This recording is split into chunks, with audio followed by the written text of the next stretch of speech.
Zimbabwe's president and prime minister may have had their differences over the years, but they're united in voting yes to a new constitution. Morgan Tsvangirai and Robert Mugabe have led the campaign during the referendum. It's a rare show of unanimity for the pair who've led a power-sharing government. So here are what the main measures look like. Presidents would only be allowed to serve 2 5-year terms, but the legislation isn't retrospective. That means that President Mugabe can still run for office despite being in power since 1980. Presidents will also be stopped from vetoing legislation, and there will be a new Bill of Rights.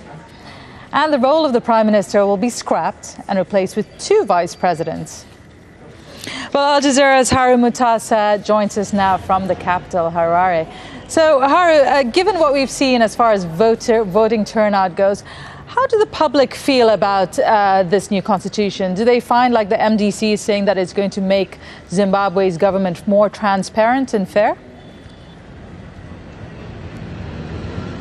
The people we've spoken to who've been lining up to vote are saying that they hope this will charter a new beginning for Zimbabwe. They're hoping that it'll lead to better things, particularly economically. They want job creation. They want investors to come into the country. They want the country to basically move forward. But the same problems that have still dogged Zimbabweans still exist, in particular the issue of violence, for example. People know that after this referendum, the president will announce an election date, and they are concerned that the campaigning and the run-up to the presidential election could be violent. And then, of course, news they're hearing that in the early hours of Saturday morning, the MDC alleged that an official of theirs was abducted from his house. They're alleged by state security agents. It's also worrying to people on the ground. They were hoping that things would go fairly peacefully, which they have, I have to say, in the urban areas here in Harare. But in the rural areas, it could be a different story, particularly there where the man is allegedly said to be abducted. The area was headlands, about 200 kilometers from Harare, an area known for a lot of political violence and tension. And despite the violence, how has voting been so far where you are? It's been quiet. It depends where you go. Some areas you've seen very long lines, some areas very small lines, and that's another concern some election observers and some officials here have, is that of voter apathy.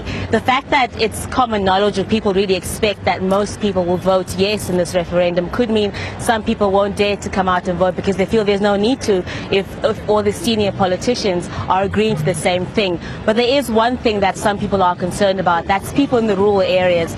Generally in Zimbabwe in the past elections, when you voted, you basically left with this mark, this red indelible ink on your finger. This shows that you voted. And in the rural areas, sometimes we've seen in past elections, people go door to door, basically asking to see if people have voted. If they haven't voted, they're either targeted or victimized. That's another concern that could bring people out to vote. We have less than 3 hours until polling stations close at 7 p.m. local time. Haru Mutasa with the latest on people voting at the referendum. Thank you.